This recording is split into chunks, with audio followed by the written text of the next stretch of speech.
But I would think that, and you could shine some light on this, a residential client is looking, for certain feedback in certain direction, or whereas the commercial end of things it, it is vastly different. Is that true?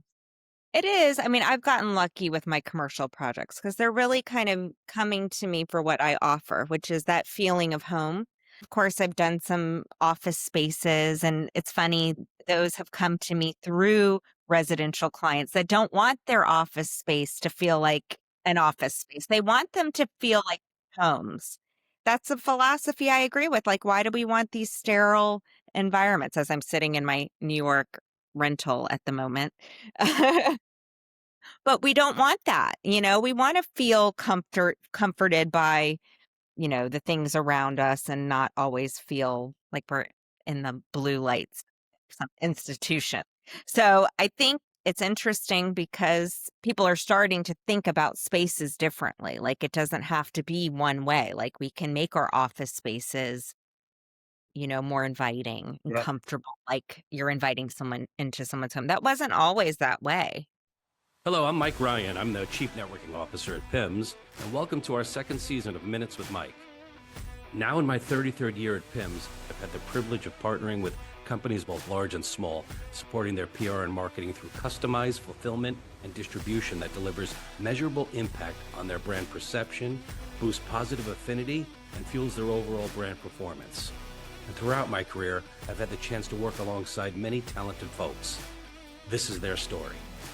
On this show, we'll sit down with some of the world's top marketing and business thought leaders to learn more about their success, how they got there, how marketing helped them achieve their goals, what strategies they used, and what inspires them. Please join me on this journey as we learn from those who are changing the way we think about business. So sit back, enjoy. You're listening to Minutes with Mike. Welcome, everybody, to Minutes with Mike. Today's guest, very special guest, Jenny Wolf, the founder of Jenny Wolf Interiors. Welcome, Jenny. Thanks, Mike. Thank you for having me. So excited to have you today and to dive right into the questions. But before we do that, I noticed we have several things in common that I wanted to tell you about. Okay, tell So me. you're what they call an upstate gal, right? Because do you live in Pound Ridge? I actually live in New York City, but I do have property in Pound Ridge. I own the building that the store is in. I have an apartment there. So Excellent. I I I would like to live there, but I've got 3 kids in 3 different Manhattan schools right now. So I got thrown back. I was living outside the city and then I got thrown back to the city. So, but I do still consider myself a Pound Ridge local if I can. I'm a Westchester guy myself. I'm in Putnam. I'm from Mayapack, so I Oh, work in you're New s York City. But you're no stranger to Metro North, I'm sure. Going back and forth on the Metro North. Yep, But I was looking at your website, and it says you have a connection to Charleston. I do. A really close connection. I grew up in Hilton Head, South Carolina. So, which Charleston is kind of like the city of South Carolina. So, whenever we would need, to go shopping or do anything growing up on a island in a resort town, you would go to Charleston to get a little bit of civilization. And it's really expanded in a big way, especially in a design way these days. I'm not sure if you're aware. But yeah, so I'm from New Orleans originally, and when my dad retired, we moved to Hilton Head, and he actually owned a business in Charleston. So I used to go there on the weekends. I love it. My brother went to medical school there, so I've spent a lot of time there, and actually have started to kind of line up some work in the future down there. My daughter, obviously born and raised up here in New York, when she got married, she moved to Somerville, South Carolina, which is, I believe it's just south. It's just south of Charleston, maybe a 45-minute ride. Everything in the world to love about South Carolina. The only thing I don't love, and we're going to talk about your interiors aspect of it, but The humidity.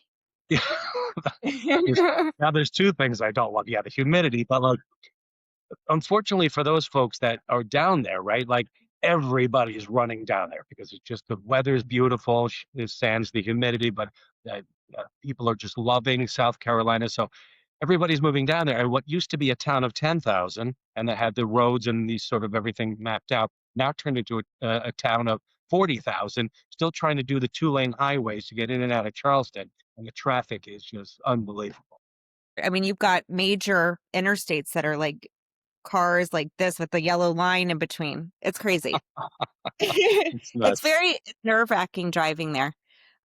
But yeah, it's amazing how many New York I mean, when I first moved to New York, which was like 20 plus years ago, not a lot of people knew about that area at all. Yeah. And like you said, everybody's kind of made their way down there and found the untapped secret of the South. You get the best of both worlds. Yes, I do. I'm actually going to spend a couple months this summer in South Carolina, which Charleston, Kiowa, Hilton Head area.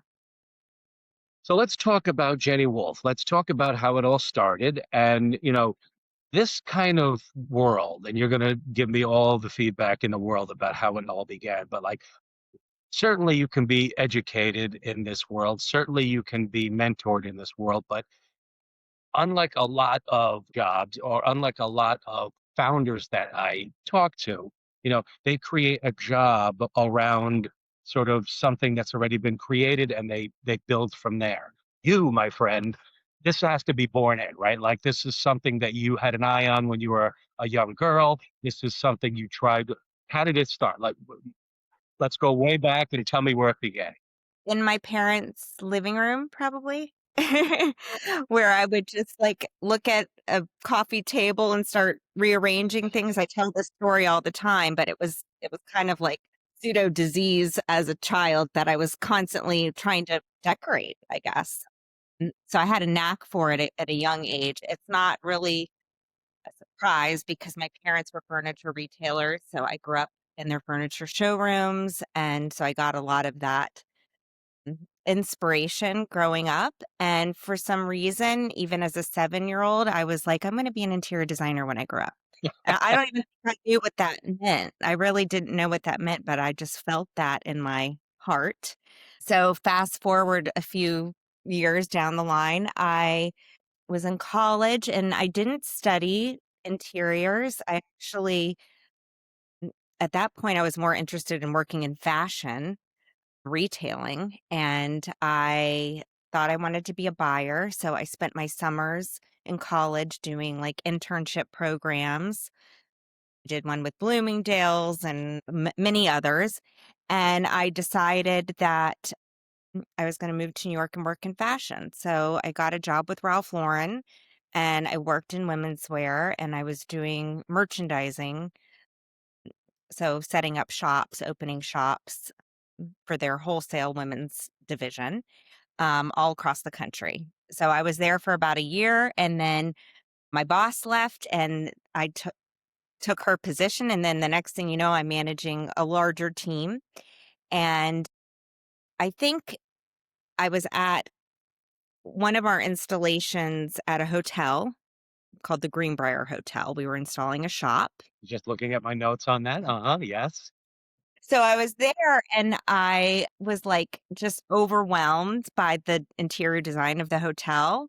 And it just really struck me. And when I left the property after that installation, I went immediately to the bookstore to get the book, coffee table book on the designer, Dorothy Draper, who also did the Carlisle Hotel and other notable projects.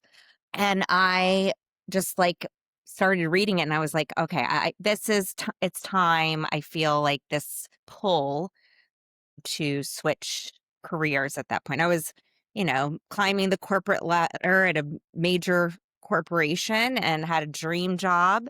But, I was also recently married and I was like, oh, well, if I'm going to do this, I'm going to have to go back to school to learn technical skills. So I was like, I'm not getting any younger. Like, we got to get this going. So what I did was I put in my notice and I fortunately got into Parsons to their interior design program, which was a 2-year program, and had a baby, like, I think maybe right before I graduated or right As if after you I didn't have grad. enough on your plate already. I like all these things happen at once. And I also took on my first clients. And the reason why I never went to work for anyone else, I started my own firm right out of school, was because I was pregnant and I was like, I don't think anyone's hiring this and me this way. So I think it's time that I just think about starting my own business. I had managed teams and projects, and we just kind of took it from there and then snowballed. One project led to the next, and here we are. I was gonna ask you about that. So like it almost seems like, you know, accidentally on purpose, with the fashion background because it ties in nicely with the interiors, right? And I can see that as a stepping stone launching into this career, that was almost like looking back, like almost a necessary evil, right? Like when you were in that, you probably never envisioned doing this, but now that you're in this, like that's almost a must, right? Like you and Ralph Lauren no less, right? Like having that experience and having that as the backdrop has probably paid off for you many, many times. They're so similar, fashion and interiors, and we don't think about that when we're in each space.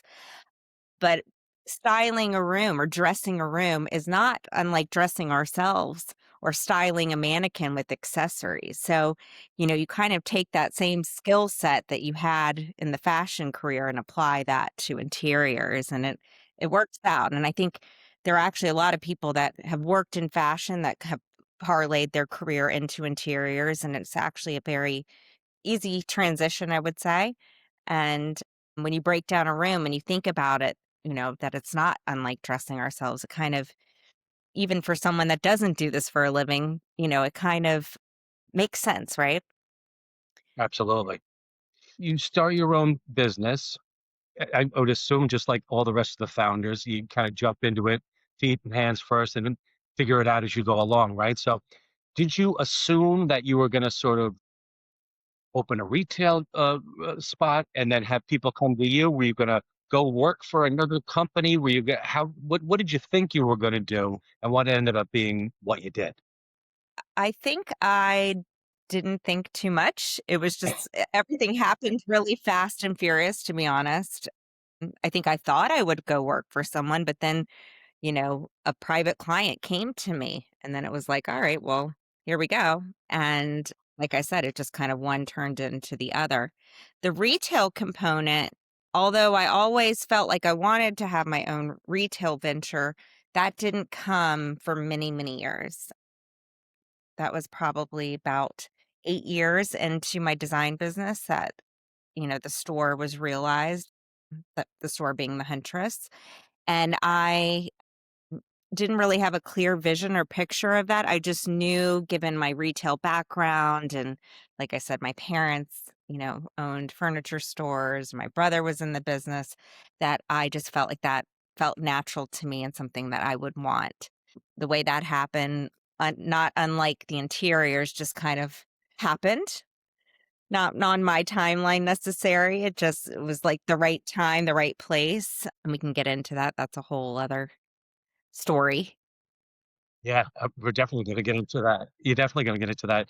You have a quote here that I was just looking at that I found Okay. somewhere. I was trying to find out where I found it, but you say home is a feeling, right? And that kind of when I read that, I was like thinking, I'm like, that kind of says it all, right? Like, so whether you're buying as a client that you're working with in their interiors, or whether you're going to a store, or you are sort of leading the way as to what these folks are.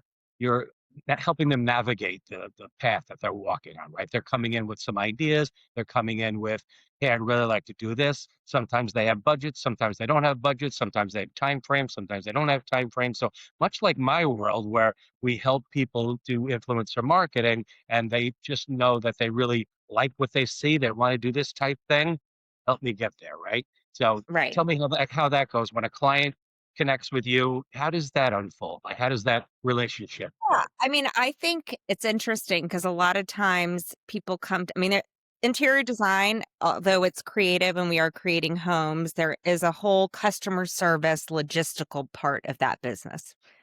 That's not that exciting to most people to learn. I always say it's 10% design, 90% problem solving. So we try to take that 90% problem solving away from the client and give them a good experience. So, what does that mean? We want our clients to feel a certain way about their home. And oftentimes we think we're looking at beautiful pictures and beautiful magazines. And yes, we want to create a beautiful environment, but it is a feeling that is important to capitalize on. And the way that we do that is we really try to get to know our clients and their lifestyle. And although I'm designing for them, I'm really just putting my filter on what their vision is. So I'm trying to tap into them to kind of understand stylistically where they are, even if they don't know how to verbalize that, and put my filter on it. Because I don't live in these homes. These are their homes, and they need to connect to their own physical space. That's very important to me. So none of our designs are alike because I'm really trying to, create a home for the client. Mm, And that version, is very different depending on who the individual or the family is. Our process is our first meeting. We go through a number of inspiration images. Is My definition of traditional might not be what your definition of traditional is. And we really learn about each other through imagery. And then once we move into the design phase, really don't want a client to buy anything that they don't have an emotional reaction to. Okay. So if I show you 5 sofas, the one that we're going to buy is the one where you're like, I love it. Because my design philosophy is you buy what you love, and your designer is going to figure out a way to make it cohesively work together.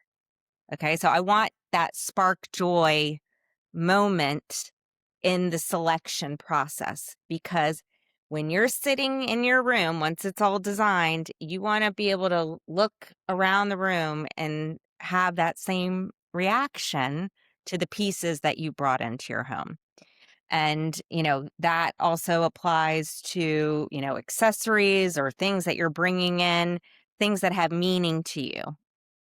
Because I think, when we bring that life into our space, whether it be like your grandfather's portrait or, your grandmother's linens or whatever it is, it kind of, takes you back and has some more meaning to it. So I appreciate those kinds of details in this process. Work with my client to incorporate more of that because it shouldn't just be for beauty's sake. It should feel a certain way. So I was gonna say, so very well said too, because in one aspect, of course, you want it to look beautiful. Of course, you wanna have things that are wonderful, but you're also gonna be living here, right? So you like you said, you wanna be able to when you have exited the premises, you wanna be able to sit back and say, like, this is, this is my spot. This is where I wanna Yeah. be, and this is what I'm gonna entertain over here, and I'm gonna watch television over there, and I'm gonna sleep there, but it looks good, but it also is functional, and it is also something you're proud of, right, in the end, Right. And it feels good too. And that doesn't just stop at what we see. Like you said, it's like being comfortable, in your space and having it be functional and it smell good, and you have right? beautiful flowers bringing good energy into the space. There are lots of these details that I try to infuse in my design that I think make home feel a little bit more enjoyable. Yeah. Yeah, and then, funny you're saying that, like, too, because, like, I don't know anything about design, and I certainly don't know anything about interior design, right? But when you say things like, the smell has something to do with it too. Of course it does. And I think my brain didn't uncap that until you actually said those words. And then I'm like, of course, like you were picturing it's taking you back. Like I smell my grandmother's kitchen and I smell, my grandfather's den that I used to sit in because the furniture smelled a certain way. Like those experiences also tie into this. Tap into the senses. And I think Yes. honestly, like when I started the retail, it was like think capitalizing on all those sensory experiences, from sight, seeing beauty, what the music that you're playing in the background, smells. I mean, all of those things really have. an impact on us and how we feel in our own personal space. And I think Amazing, amazing. oftentimes neglected, but really important Yeah. to our well Um, being. I know that you do commercial as well as residential, Too. and I was curious about those type of clients, right? So we just got a brand new warehouse that we, helped in the design aspect of that as well. Nobody that was involved knew anything of what they were doing or what they were saying or what they were asking. But I would think that, and you can shine some light on this, a residential client is looking, for certain feedback in certain direction, or you are expected to serve in a certain capacity, whereas the commercial end of things it, it is vastly different. Is that true? It is. I mean, I've gotten lucky with my commercial projects because they're really kind of coming to me for what I offer, which is that feeling of home. So I work with Auberge and I've worked on a property for them for almost 8 years. It's in Kennebunk, Maine. It's called the White Barn Inn. And it feels like home to me. And I think the experience we're trying to create for in the guest room experience is something a little different. It's not so much like a cookie cutter. This is one formula and we've taken it to all the rooms in the hotel. They each have their own personality and they do feel like home. It's not a sterile environment. They story each of the rooms have a little storytelling, which I think is fun. And then, of course, I've done some office spaces, and it's funny, those have come to me through residential clients that don't want their office space to feel like an office space. They want them to feel like homes. So true. So, and that's a philosophy I agree with. Like, why do we want these sterile environments as I'm sitting in my New York rental at the moment? But we don't want that. We want to feel comforted by the things around us and not always feel like we're in the blue lights of some institution. So I think it's interesting because people are starting to think about spaces differently. Like it doesn't have to be one way. Like we can make our office spaces, more inviting and Yeah. comfortable. Like you're inviting someone into someone's home. That wasn't always that way, No, you it know? wasn't. And you bring up a great point too, because it only makes sense, right? Like people are spending a lot of hours at work, right? In some cases, more hours than they're at home. And to not have for everything from the lighting to the flooring to the furniture that is throughout, like to not have it feel more homey seems to be weird. And you're right. Up until recently, I think it was just assumed like your home is one thing, but the office is going to be sterile white, the neon lights, and then your desk is going to be brown and it's going to be square, and you're going to sit in the uncomfortable chair and click away. Why does it have to be that way? It doesn't have to be that way. So we've cracked the code there. That's like one of the standouts I remember from design schools, like, how much the percentage of our life that we do spend in the office or in schools, and they have this lighting that's like not even good for you, So, making those changes really impact our entire way of living.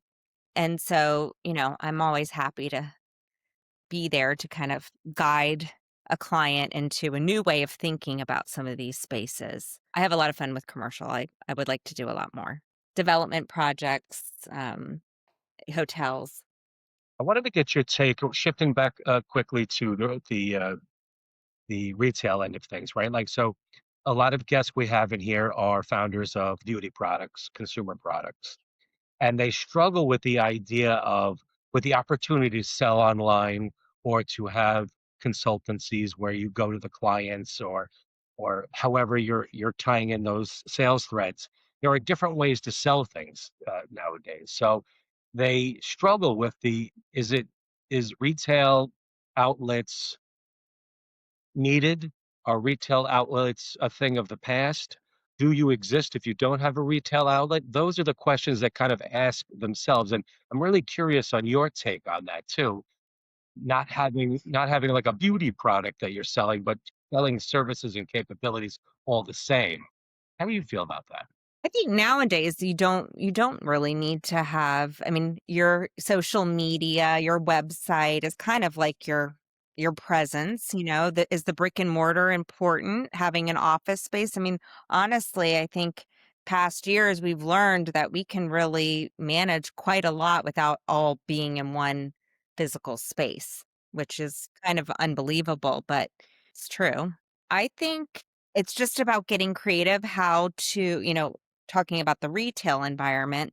Yes, we're seeing a lot of shops kind of, move away, and we're moving to more of a online presence. And I always say for my own business, I was like, it's not a store, it's a movement. So I like the idea of being able to move through different mediums, whatever it is, to be able to sell or showcase product, whether it be online or pop-up ventures or things like that. I think having that source of that kind of freedom is kind of fun in this world of design. You could go down to Charleston and do something, you could take a van. Like, you don't need to have all this extra space in order to do this work, I think, which is interesting. People love the hunt for special pieces, right? People love the idea of being able to create from experiences through seeing other pieces that they found, whether it's things as low level as like something in a yard sale that they found that they want to sort of duplicate. That has a story behind it, just like Yes. finding things that have some meaning, and like it was on your trip somewhere. And Yeah, and they the my cable television is strewn with shows that support that, hour after hour of people hunting for treasures and looking for that special antique or trying to find that value prize in a pile of maybe not valued items. How did you sort of tie in with that? Do you find those things are kind of hokey, or do you think that it's sort of spot on? absolutely love it. And I'm also leading the charge on doing more of that because I think it's fun. It's so cool, like going to these towns and finding these shops and, you know, picking out this item that was just like meant for you. I have a fun story to tell. I'm just going to tell it briefly. I recently went to Hudson, New York, and we filmed a little segment of us going into warehouses and shopping at the auction houses and things there.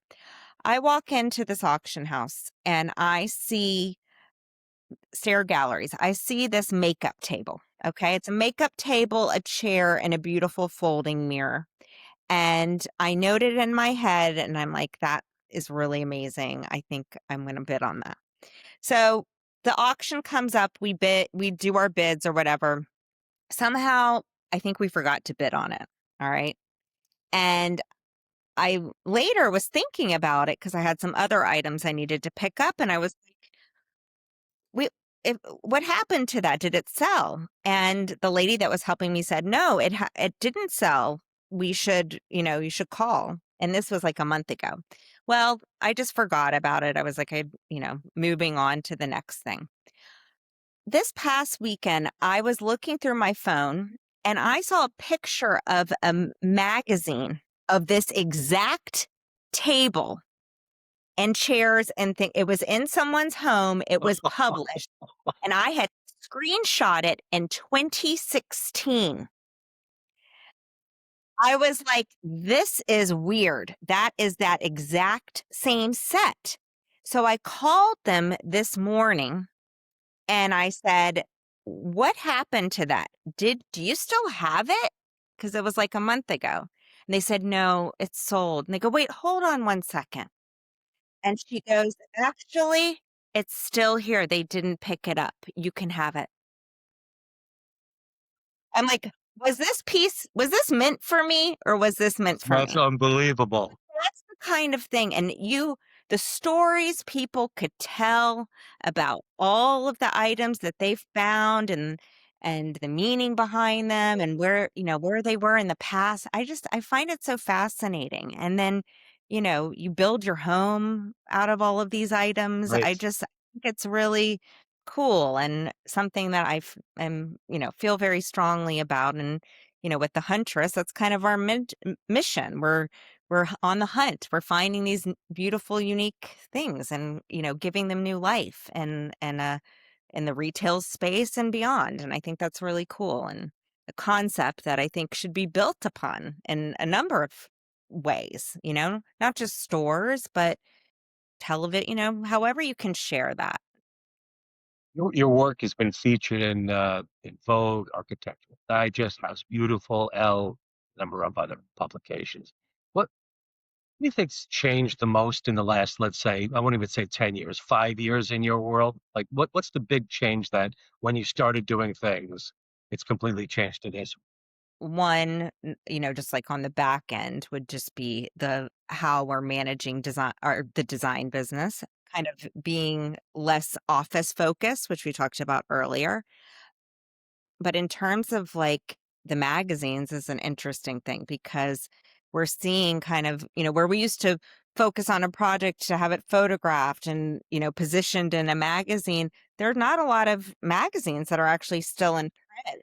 So you're going to see designers like me kind of doing other things, we're creating video content and we're sharing our projects via social media. I mean, that's a huge thing, right? And not just for our companies and sharing, how we're building, but also, I mean, I get so much inspiration from watching others, people in my field, celebrities I might follow, on their travels. Like there's a lot of sharing happening, which I think is really cool and definitely impacts my work in a number of ways. The way I design, to the way I think about running my business. I mean, there's just a lot of sharing happening and learning, which I think is awesome. Yeah, that sharing and learning ties in with, that term community that I hear a lot too, right?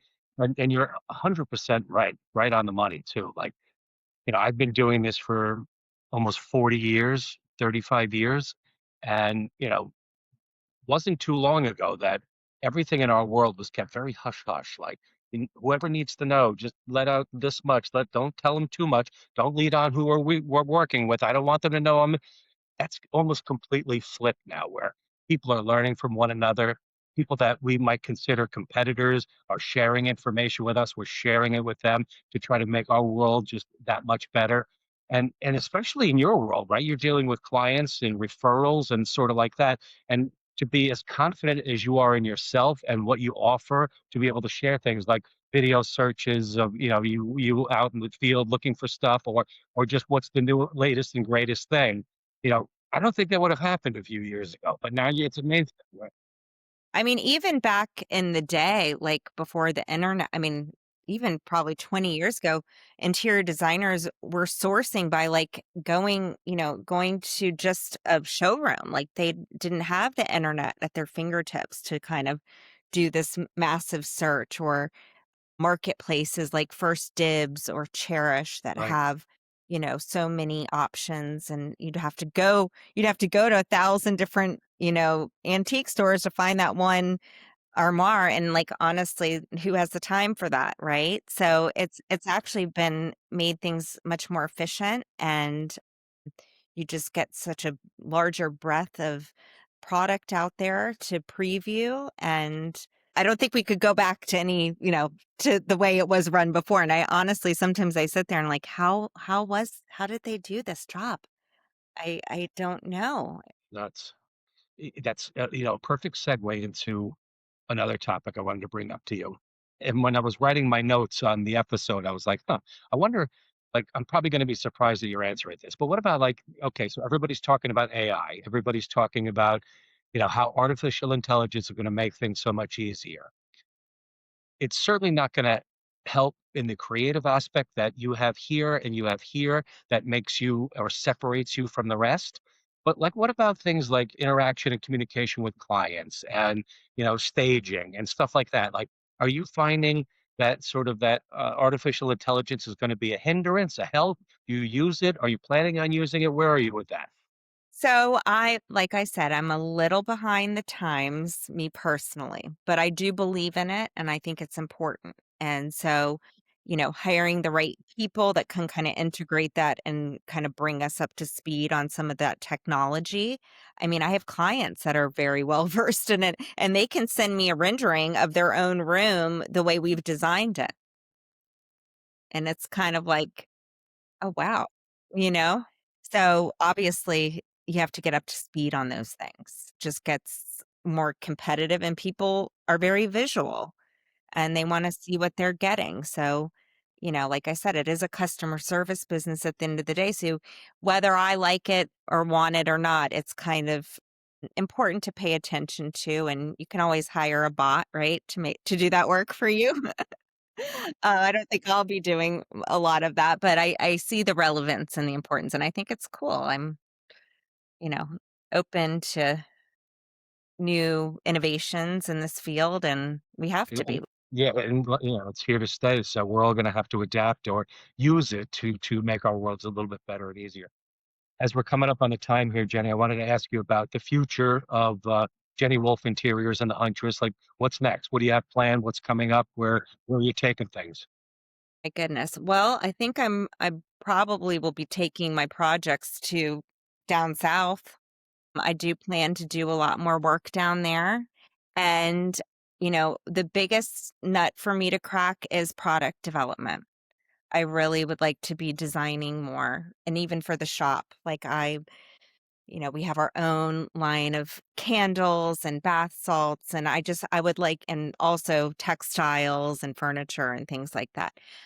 But I would just like to expand upon that, and that could be in our own shops, and it could be a wholesale model. I'm not really sure exactly what it is, but I definitely wanna just sink my teeth into product. Love And it. travel. I would like to travel more and share it with a larger audience, like what we're doing, because I think it's fun. Jenny Wolf, this has been fabulous. If somebody wants to get in touch with you, give the address for the shop so they can pay that a visit, or how can they reach out and connect with you? Well, the easiest way would be to go to jennywolfinteriors.com. And from there, you can kind of get all the details for where the shop is located, phone number. And there's also like a contact us inquiry account that you can email. And we have, you can ask questions or inquire about projects and that kind of thing there. So that's probably the Fantastic. best, the website or Instagram, right? Yes. Let's not forget about that. So feel free to slide into my DMs. And that's Jenny Wolf Interiors, and then the Huntress NY is the store. I'm not going to be surprised at all to see you have your own show. I mean, Whether it's tomorrow or down the road, we're gonna have an update on Minutes with Mike, and I'm gonna be like, hey, that's everybody, right. an alumni, Jenny Wolf, is having her show's premiering today, so I'm gonna look forward to that as well. Thanks, Mike. Thank you very much. Appreciate your time.